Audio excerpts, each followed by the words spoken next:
DRDO की तरफ से अभी स्विफ्ट यूसीएवी की ग्राउंड बेस्ड ट्रायल को कंडक्ट करना शुरू कर दिया गया है। रशिया की तरफ से अभी भारत को अपनी सभी पुरानी ड्रैगनऑफ स्नाइपर्स को अपग्रेड करने का एक ऑफर दिया गया है, जो कि नए स्नाइपर्स को डायरेक्ट खरीदने के मुकाबले हमको काफ़ी सस्ता पड़ने वाला है। चाइना की तरफ से अभी तिब्बतियंस की पहली यूनिट को चुम्बी वैली में तैनात किया गया है और अभी भी चाइना की तरफ से तिब्बतियंस की फौज को तैयार किया जा रहा है।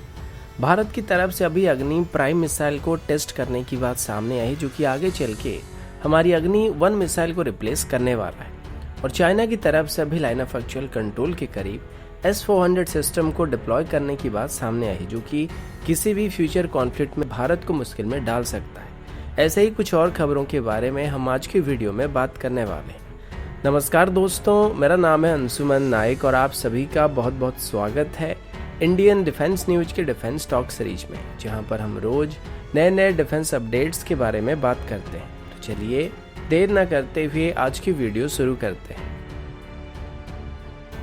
आज की पहली अपडेट एक बहुत ही बेहतरीन खबर से शुरू करते हैं। आप सभी जानते हैं कि पिछले कई सालों से हम घातक यूसीएवी और ऑरा के बारे में सुनते आ रहे थे, लेकिन अभी ये धीरे धीरे रियलिटी में बदलने वाला है, क्योंकि आज कुछ रिपोर्ट सामने है जिसमें ये बताया जा रहा है घातक यूसीएवी की एक स्केल डाउन मॉडल, जिसको हम स्विफ्ट यूसीएवी के नाम से जानते हैं, उसकी अभी ट्रायल शुरू होने वाले हैं। स्विफ्ट एक टन क्लास की टेक्नोलॉजी डेमोन्स्ट्रेटर वेरिएंट होने वाली, जिसकी पहली प्रोटोटाइप की अभी ग्राउंड ट्रायल शुरू कर दिया गया है और अभी आगे चल के इसकी लो स्पीड और हाई स्पीड टैक्सी ट्रायल भी होने वाली है, जिसके बाद इसकी फर्दर ट्रायल को कंडक्ट किया जाएगा। लेकिन सबसे अच्छी बात यह है कि अभी अगर इसकी सभी टेस्ट की डाटा हमारे थ्योरी के हिसाब से या एक्सपेक्टेड डाटा के साथ एक्यूरेट मैच कर पाता है, तो बस कुछ ही हफ्तों के अंदर इसकी फ्लाइट ट्रायल को भी कंडक्ट किया जाएगा। इनिशियली अभी स्विफ्ट में सैटर्न 36 MT इंजन का इस्तेमाल किया जाएगा, जिसको बाद में हम GTRE की स्मॉल टर्बोफैन इंजन से रिप्लेस करने वाले हैं।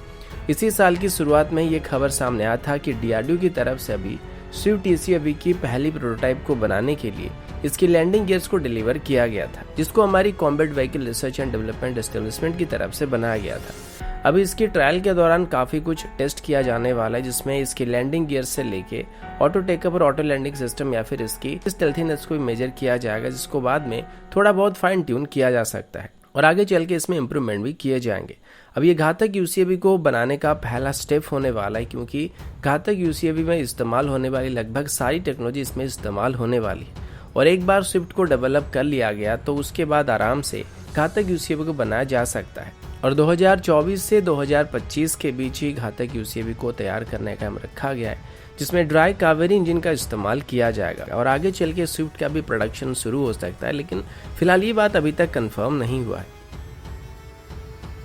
अगला अपडेट स्नाइपर राइफल्स को लेके। आप सबको पता होगा कि बस 1 या 2 साल के अंदर ही इंडियन आर्मी में बहुत सारे स्नाइपर राइफल को शामिल किया गया, लेकिन इससे पहले हमारे पास जो स्नाइपर्स हुआ करते थे वो मैक्सिमम ड्रैगनऑफ स्नाइपर्स होते थे और आज भी इंडियन आर्मी की लगभग सभी फ्रंटलाइन ट्रूप्स के पास ड्रैगनऑफ स्नाइपर ही मौजूद होता है। लेकिन ड्रैगनऑफ की एक मेजर नेगेटिव पॉइंट ये होता है कि हमारे दुश्मनों के पास जो स्नाइपर अभी मौजूद है उनकी रेंज इसके मुकाबले काफी ज्यादा है और ड्रैगनऑफ की जो मैक्सिमम फायरिंग रेंज होती है वो लगभग 800 मीटर के आसपास ही बताया जाता है। इसी वजह से इंडियन आर्मी में हाल ही में नए स्नाइपर्स को शामिल किया गया था, पर अभी रशिया की तरफ से भारत को ड्रैगनऑफ स्नाइपर्स को अपग्रेड करने का एक ऑफर दिया गया है, जिसमें इंडियन आर्मी की सभी एग्जिस्टिंग ड्रैगनऑफ्स को मॉडर्न स्नाइपर के स्टैंडर्ड में अपग्रेड करने की बात की गई है, जिसमें इनमें बेहतर साइट्स को लगाया जा सकेगा और इसके बाद ये 1 किलोमीटर से भी ज्यादा दूरी तक मार कर सकेंगे, जो कि अभी 800 मीटर तक ही सीमित है। अभी जो अपग्रेड पैक को रशिया की तरफ से भारत को ऑफर किया गया है, इसमें ड्रैगनऑफ में टॉप टू बॉटम नए इक्विपमेंट को ऐड किया जा सकता है और इसमें नए ऑप्टिक्स, बाइपोड्स और माउंटिंग प्लेटफॉर्म को इंस्टॉल किया जाएगा, जिसके बाद हम इसमें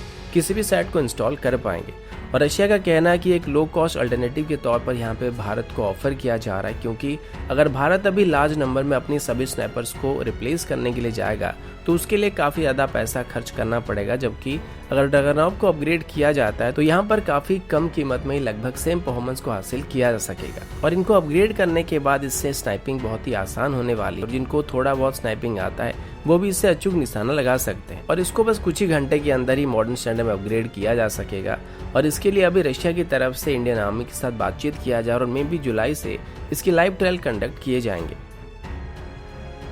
अगला अपडेट चाइना की तरफ से है। कुछ दिन पहले आपने सुना होगा चाइना अभी तिब्बतियंस को रिक्रूट कर रहा था और इसके बारे में हमने पहले भी डिस्कशन किया था कि चाइना अभी किस तरीके से तिब्बतियंस को रिक्रूट कर रहा था। अभी पता चला है कि चाइना अभी तिब्बतियंस की फौज को बना चुका है, जिसकी पहली यूनिट को अभी चाइना की तरफ से चुम्बी वैली में डिप्लॉय किया गया है। अब चाइना मेनली एरिया के हिसाब से अभी तिब्बतियंस को रिक्रूट कर रहा है और किसी भी पर्टिकुलर एरिया के अंदर जिन यूनिट्स को डिप्लॉय करने का प्लान बुक कर रहे हैं उसमें स्पेशली उसी एरिया के लोगों को रिक्रूट कर रहे हैं जिनको स्पेशली उस रीजन के बारे में अच्छा खासा नॉलेज होता है। अब नॉर्मली तिब्बतियन जो होते हैं वो चाइनीज कम्युनिस्ट पार्टी का विरोध करते हैं, लेकिन चाइना अभी तिब्बतियंस के अनएम्प्लॉयड यूथ को इसमें इस्तेमाल करने की कोशिश कर रहा है और उनको अभी पीपल लिबरेशन आर्मी की तरफ से ट्रेनिंग भी दिया जा रहा है। और अभी तक ट्रेनिंग कंप्लीट करने के बाद तिब्बतियंस की पहली यूनिट को अभी चुम्बी वैली में डिप्लॉय किया जा रहा है, जिसमें लगभग 100 के आसपास तिब्बतियन मौजूद हैं और चाइना इनको भारत की स्पेशल फ्रंटियर फोर्स को काउंटर करने के लिए बना रहा है। सबसे पहले इंडियन इंटेलिजेंस एजेंसी की तरफ से 17 अप्रैल को बताया गया था कि चाइना अभी तिब्बतियंस को रिक्रूट कर रहा था और इस पर अभी काफी कड़ी नजर भी रखा जा रहा है, क्योंकि ये सिक्किम और भूटान के ऑपोजिट साइड में मौजूद है,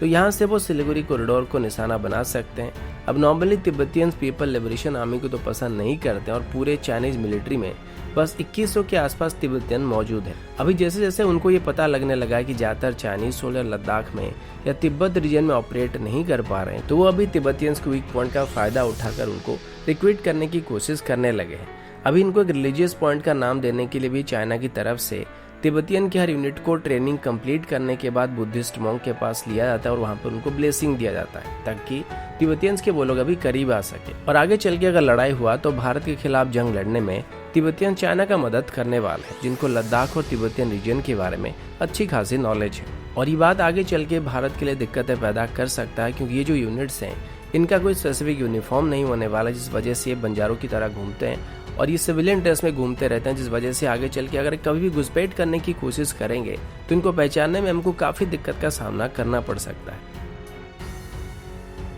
अगला अपडेट अग्नि प्राइम मिसाइल को लेकर।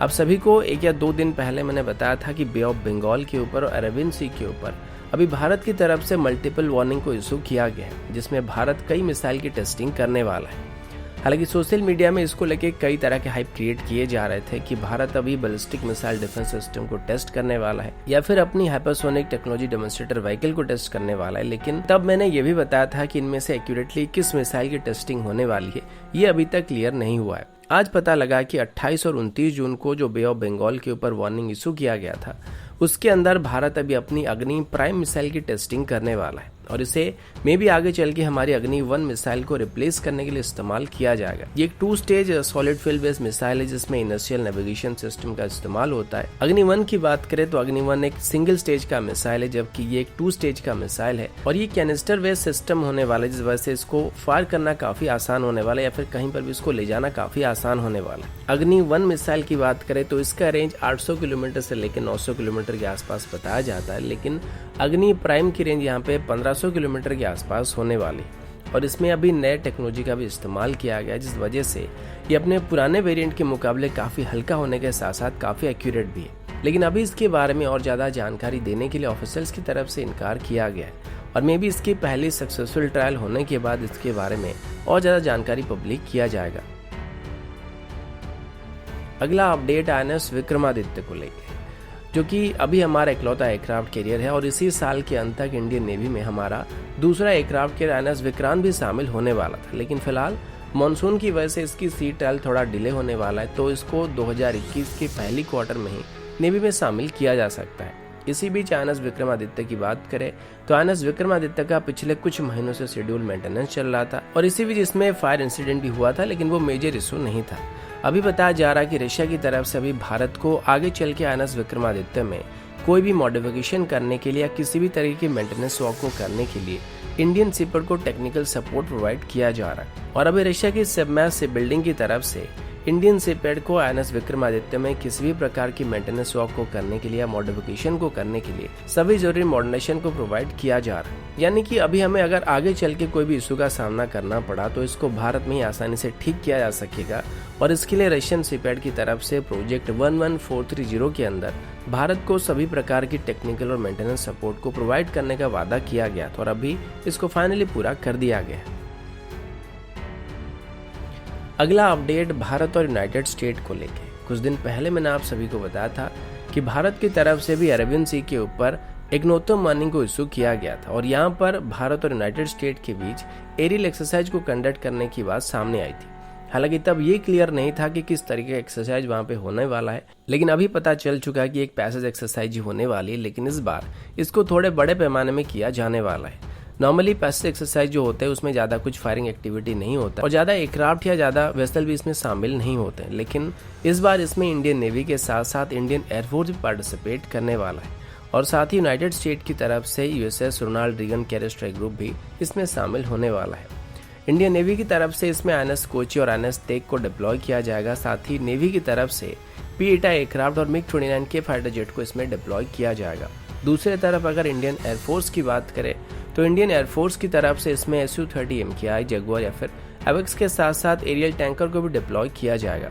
बदले में यूनाइटेड स्टेट नेवी की तरफ से अपनी F-18 सुपर हॉर्नेट और E-2C हॉकाई जैसे एयरक्राफ्ट इसमें पार्टिसिपेट करने वाले हैं। जैसे कि पहले ही मैंने आपको मैप में दिखा था, ये एक्सरसाइज तिरुवनंतपुरम से थोड़े साउथ पार्ट में होने वाली है और ये पूरा एक्सरसाइज हमारे सदर्न कमांड के अंदर होने वाली है और इस एक्सरसाइज के अंदर यूएस कैरियर स्ट्राइक ग्रुप के साथ इंडियन नेवी और इंडियन एयरफोर्स दोनों जॉइंट ऑपरेशन को और जॉइंट ड्रिल को कंडक्ट करने वाले हैं, जो कि मे बी चाइना के साथ होने वाली किसी भी फ्यूचर कॉन्फ्लिक्ट को ध्यान में रखकर या फिर इंडो पैसिफिक रीजन में जॉइंट ऑपरेशन को ध्यान में रखकर कंडक्ट किया जा रहा है। अगला अपडेट S-400 सिस्टम को लेकर, जो भारत अभी भी रशिया से S-400 सिस्टम की डिलीवरी मिलने का इंतजार कर रहा है। इसी बीच चाइना की बात करें तो चाइना पहले से ही इन सिस्टम को ऑपरेशनल कर चुका है और अभी हाल ही में हमारे chief of defence staff general Bipin Rawat ji की तरफ से बताया गया था कि जो एयर डिफेंस सिस्टम है इनकी अहमियत आगे चल के काफी बढ़ने वाला है और अभी चाइना की तरफ से लाइन ऑफ एक्चुअल कंट्रोल के उस साइड में अपने हुटान एयरवेज में S-400 सिस्टम को डिप्लॉय करके रखा गया है, जो कि इन एयरवेसेस में होने वाली किसी भी इंडियन एयर अटैक से इनको प्रोटेक्शन प्रोवाइड कर सकता है और साथ ही लाइन ऑफ एक्चुअल कंट्रोल के करीब चाइना की तरफ से अभी अपनी इंडिजिनस एयर डिफेंस सिस्टम को भी डिप्लॉय करके रखा गया है, जिनकी रेंज 250 किलोमीटर से लेकर 300 किलोमीटर के आसपास होने वाली है। अब जब तक हमारे पास S-400 सिस्टम नहीं होता है तब तक चाइना के खिलाफ हमारी एयर डिफेंस नेटवर्क काफ़ी वीक रहने वाली है, क्योंकि अभी अगर लद्दाख में भारत MRSAM को भी डिप्लॉय करके रखा हुआ है तब भी इनकी जो रेंज है वो लगभग 70 किलोमीटर के आसपास ही होने वाली है और आकाश साम की रेंज उससे भी कम होने वाली। तो अगर चाइनीज एयरक्राफ्ट को घुसपैठ करना होगा और घुसकर हमारे ऊपर स्ट्राइक करना होगा तो काफी दूरी से वो स्टैंड अप वेपन लॉन्च करके अपने एयरस्पेस में वापस जा सकते हैं। वो बात अलग है कि हमारे पास भी एयरक्राफ्ट है जो कि उनको काउंटर कर सकते हैं, लेकिन S-400 सिस्टम आने के बाद हम चाइनीज एयरक्राफ्ट को इंडियन बॉर्डर के लगभग 400 किलोमीटर के दायरे में आने से रोक सकते हैं, जिस वजह से उनका हमारे एयरस्पेस में आना काफी मुश्किल हो जाएगा और साथ ही हमारे एयरक्राफ्ट भी आसानी से हमारे एयरस्पेस के अंदर एयर सुपीरियरिटी को मेंटेन कर पाएंगे। तो दोस्तों अभी के लिए इतना ही, मिलता हूँ आपसे अगले वीडियो में, तब तक के लिए जय हिंद, वंदे मातरम।